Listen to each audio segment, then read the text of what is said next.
AITA for saying no when my family said I should let my sister have her honeymoon at my house. The lake house wasn't just any house. It was a treasured place, filled with echoes of laughter and family summers spent together. Originally belonging to my grandparents, the house had been passed down to my parents. It became a family vacation retreat, a sanctuary we collectively cherished. When my grandparents passed, the laughter faded, but the lake house held strong as a symbol of connection. In 2017, the tides of responsibility shifted. My sister had been accepted into her dream college, an achievement we all celebrated, but beneath the excitement lay a problem. She didn't have the financial means to fulfill her ambitions. My parents, unable to afford her tuition and unwilling to burden her with loans, made a difficult choice. They decided to sell the lake house. I was 27 at the time, saving up to buy my first home. When my parents approached me about purchasing the lake house to support my sister's education, I was torn. Would this become a cornerstone of family sacrifice, or would ownership change its meaning? Ultimately, the nostalgic pull of the house convinced me. I bought it, moved in, and made it my home, a decision I had no regrets about until now. Fast forward to 2019, my sister announced her engagement. Our parents promised to pay for her wedding, but the pandemic disrupted their plans, delaying the event until this year. While she made peace with a smaller ceremony, there was an expectation for a grand honeymoon. Recently, my sister blindsided me by asking where I'd stay for the 2 weeks after her wedding. Confused, I replied that I'd be at home, at the lake house. That's when her true plans emerged. She and her fiancé had decided to have their honeymoon at my house. No one had consulted me. My parents, assuming permission was a given, had assured her it was fine. When I said no, my sister cried foul, calling me selfish. Our argument spiraled, with her insisting that she deserved special consideration because her dream wedding had already been compromised.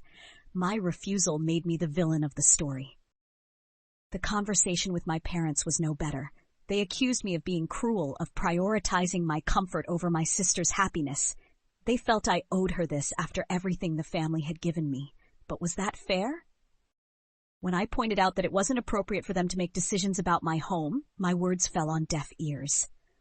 I refused again, much to their anger. My sister, in retaliation, removed me from her bridal party, a threat that only deepened the fracture between us. Their calls and guilt trips became relentless, painting me as the heartless sibling who wouldn't make a small sacrifice for family. Meanwhile, I stood firm, unwilling to let them take ownership of something they no longer had the right to control.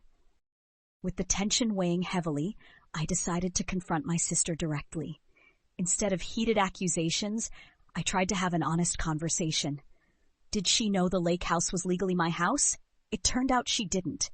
She believed I had been living there rent-free, as though it was still our family's property.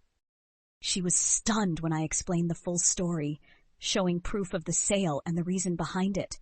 The lake house wasn't just an inherited gift. I bought it, and her college tuition was partly the reason why.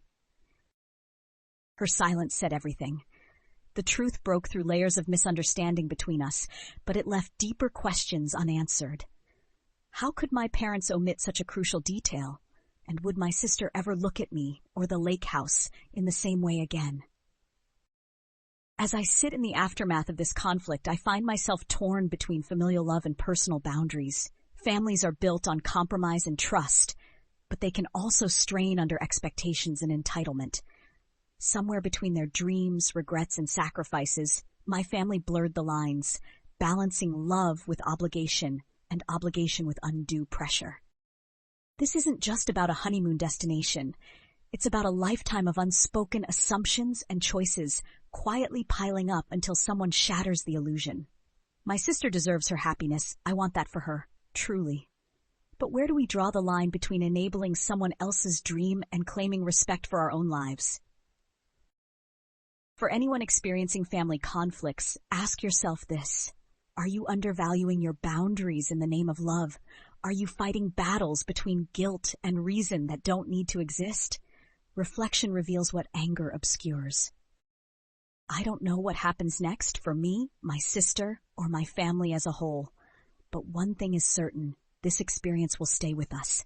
Just as the lake house holds memories, this chapter will become part of our family's story, for better or worse. I hope that one day my sister and I can rebuild our bond on a foundation of mutual understanding. As for my parents, they will need to confront their own role in creating this dynamic. Healing, I realize, requires transparency, empathy, and an acknowledgement of past actions. It won't be easy. Family conflicts are rarely black and white. They challenge us to reflect, evolve, and seek solutions that value boundaries without abandoning love. For now, I can only hope our fractured ties will mend over time.